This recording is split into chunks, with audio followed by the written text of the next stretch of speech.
Madison Rose McLean crossed her eyes to watch a single droplet of water run slowly down from her forehead to the tip of her nose, then land in her lap with a plop. She had never felt so childish or foolish in her life.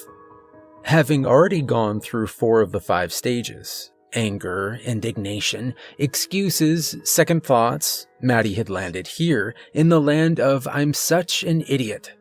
Scrunched back into the only dry corner of her leaky tent, she surveyed the rain through the open tent flaps. While it might sound logical to tie the tent flaps open, watching the rain gave her something to do, besides think.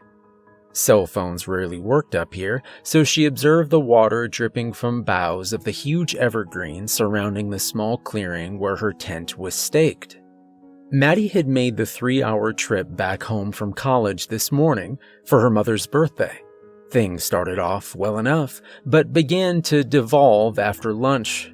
Slowly at first, with questions about her now ex-boyfriend.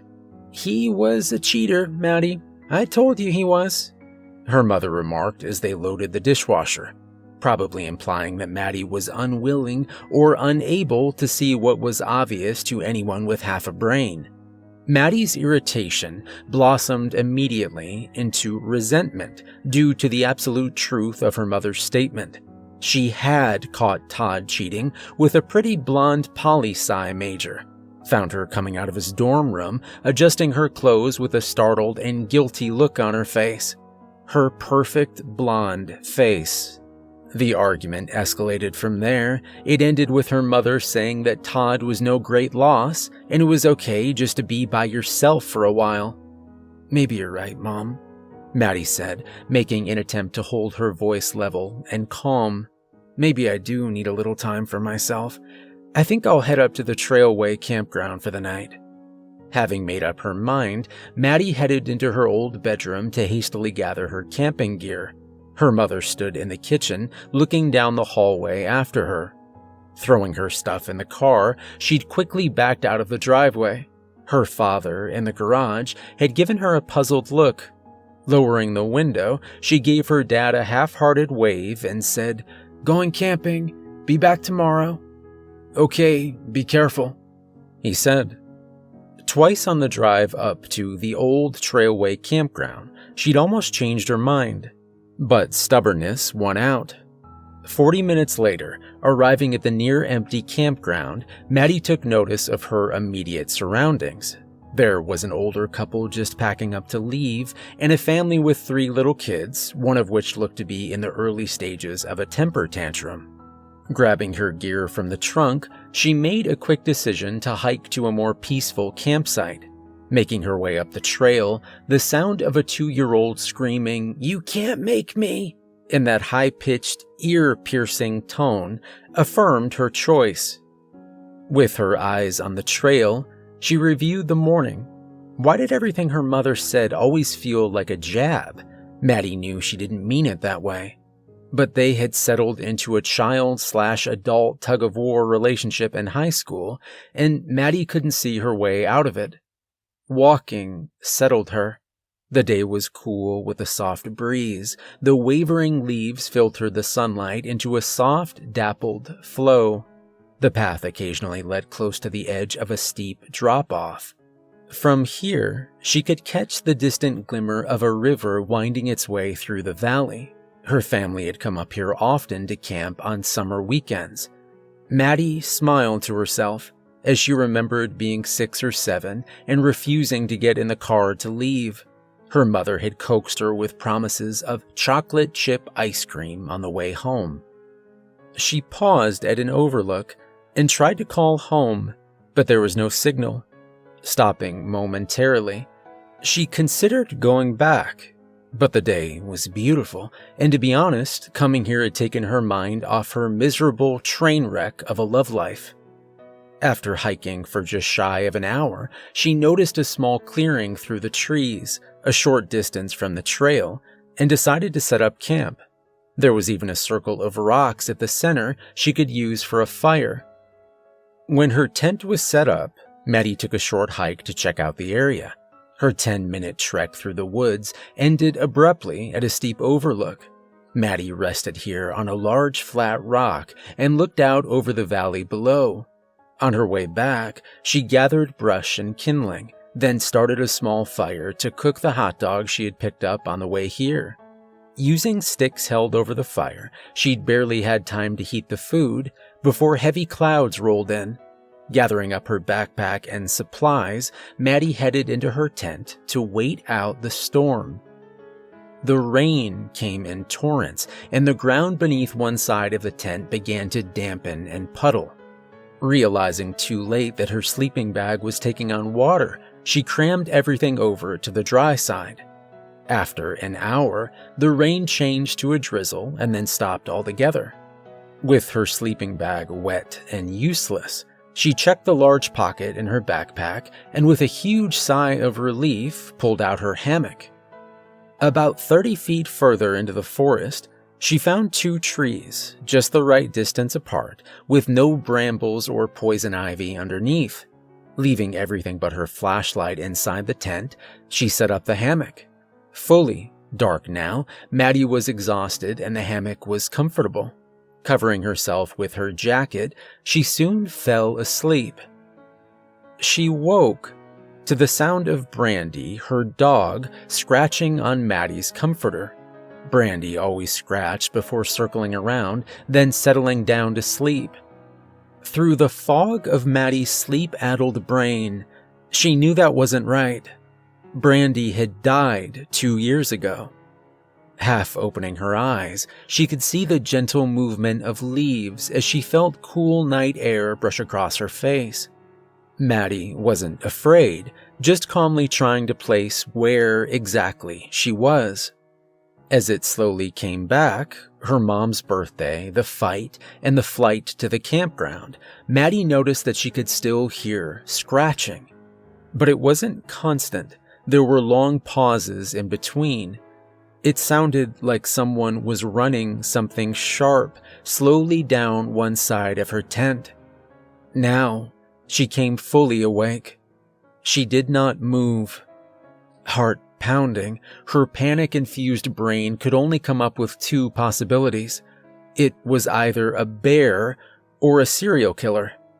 If it was a bear, she had left her bear spray and her knife inside of her tent 30 feet away. If it was a serial killer, she had left her bear spray and her knife inside of her tent 30 feet away. Maddie made a quick assessment of what she did have.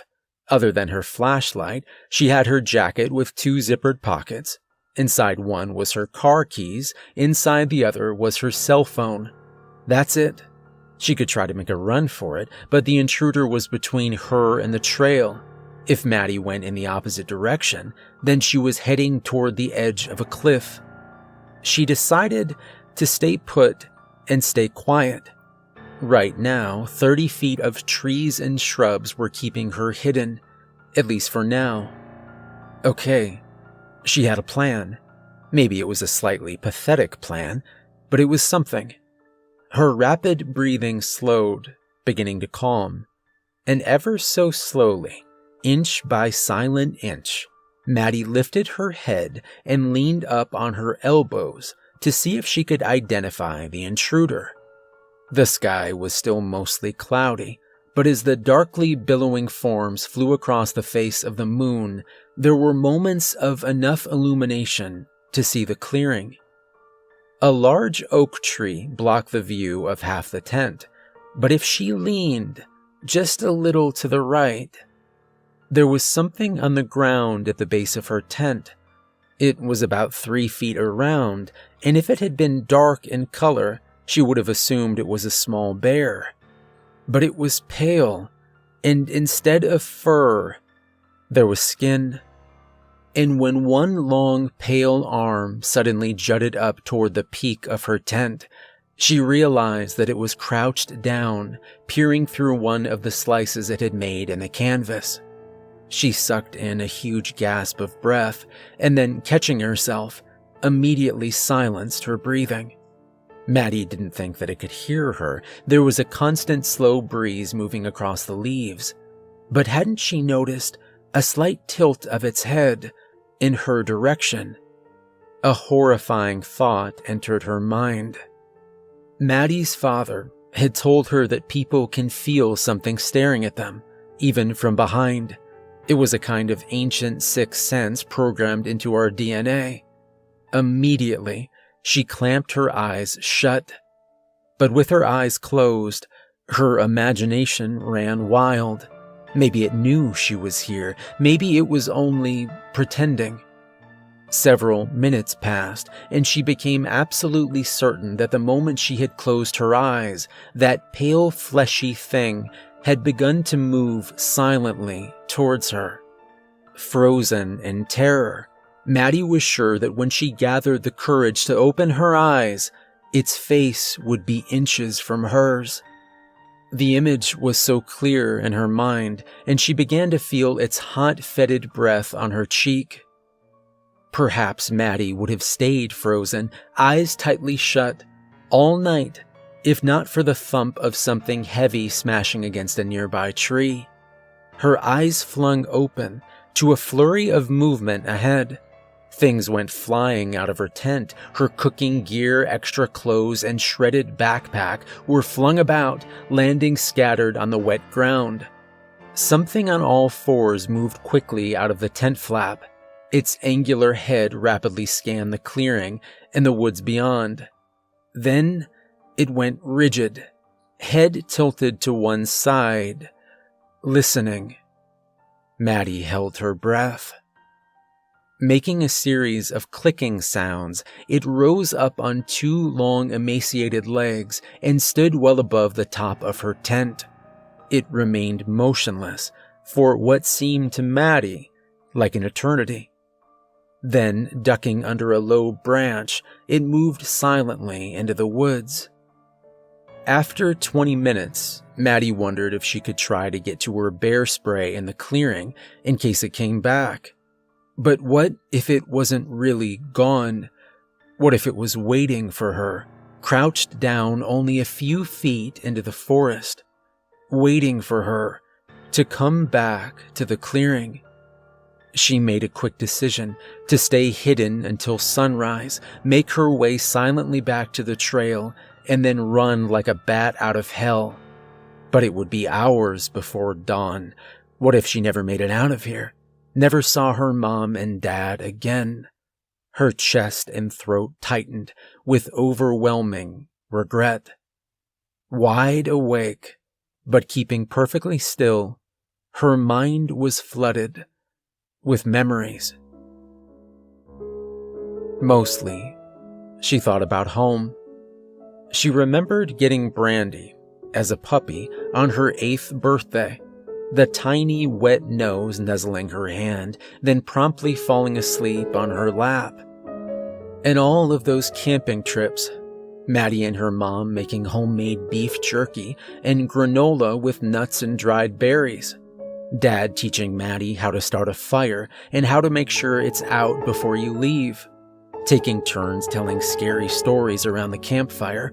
Her dad was the best at that. And always, just before turning in, Maddie would beg her father for just one more story. And he would tell her about the Manitou Experimental Forest.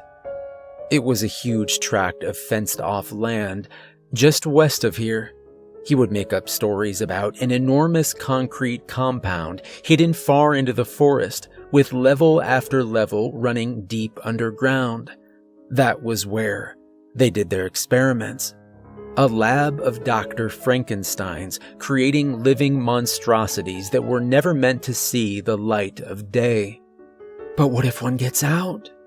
Maddie would always ask. Her dad would reply solemnly, "That's what the fences are for." Then, laughing, he would ruffle her hair and zip her into her little princess sleeping bag for the night.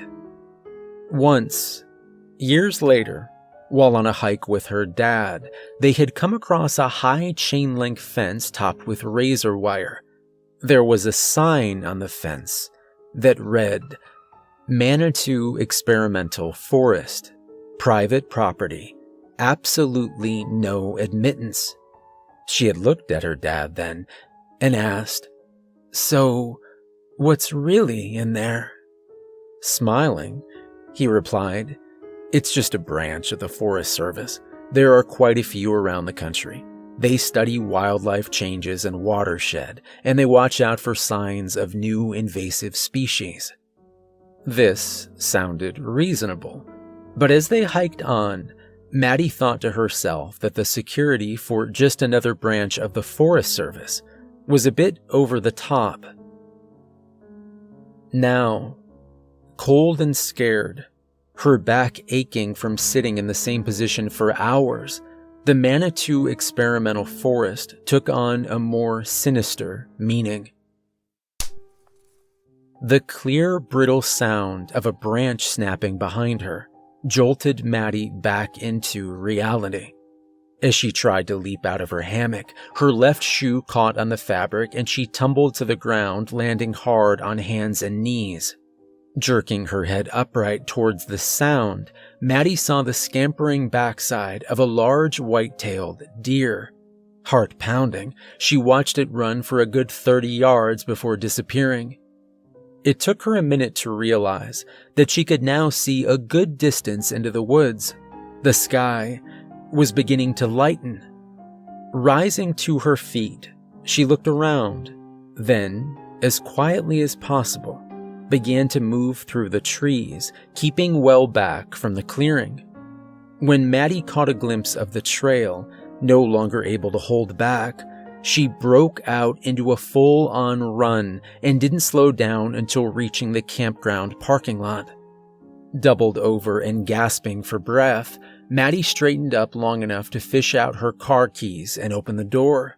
She slid inside, slamming it closed and hitting the locks. The lot was empty.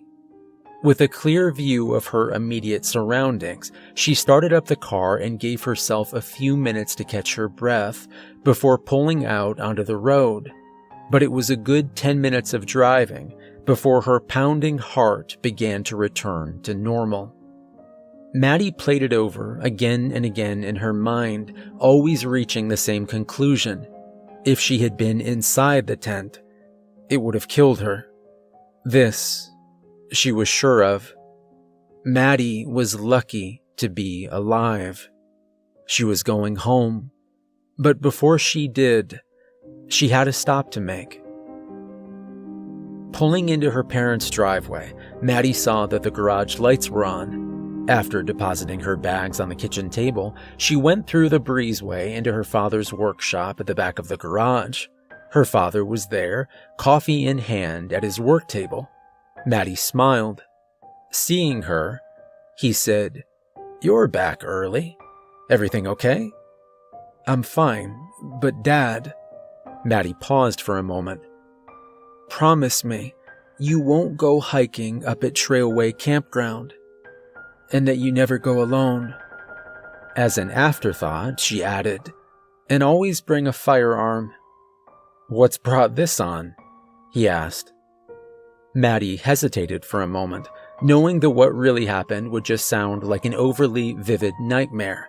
She needed to make this believable. "There was a warning posted at the trailhead. There's a mountain lion with cubs in the area. And I thought I saw something. Just promise me, okay?" "All right, I promise. I wasn't planning on hiking anytime soon anyway." Smiling, he brushed a lock of hair out of her face. "Want to see what I'm working on?" "Later," she smiled. "I've got something I need to do." Maddie's mother woke to the smell of fresh coffee. Stepping into the kitchen, she spotted a triple layer cake at the center of the table, beautifully displayed on her grandmother's antique cake stand. "Is that..." she started. "A dark chocolate cake, layered with strawberries and whipped cream, topped with Grandma Ellen's world-famous fluffy white frosting," Maddie finished. Her mother laughed, gave Maddie a big hug, and whispered, "It's the breakfast of champions. Can we have a piece now?" Maddie nodded. "You're the birthday girl." They sat together in the sunlit kitchen, talking and laughing. Late in the afternoon, when the time arrived for Maddie to head back to school, both her parents stood in the driveway. As Maddie started the car, her mother ran over and gave her one last hug through the open window. With tears in her eyes, she said, "This was the best birthday I ever had. I love you, sweetie." "I love you too, Mom." And with one last wave, Maddie pulled out of the driveway. Stopping at a gas station, Maddie realized she had one last thing to do. After looking up the number to the Trailway campground, she reported a sighting of a cougar with cubs. They would post a warning at the trailheads, and that should put everyone on alert. It was the best she could do. Telling them what really happened wasn't an option. They would never believe her. 2 blocks down, Maddie entered the freeway, merged into traffic, and headed back to school. A song she loved began to play on her iPhone, and smiling, it occurred to her that she hadn't thought about Todd once in the past 24 hours. She was over him. It had only taken a mutated escapee from a secret government lab, but it had done the trick. A few moments later, Maddie began to sing.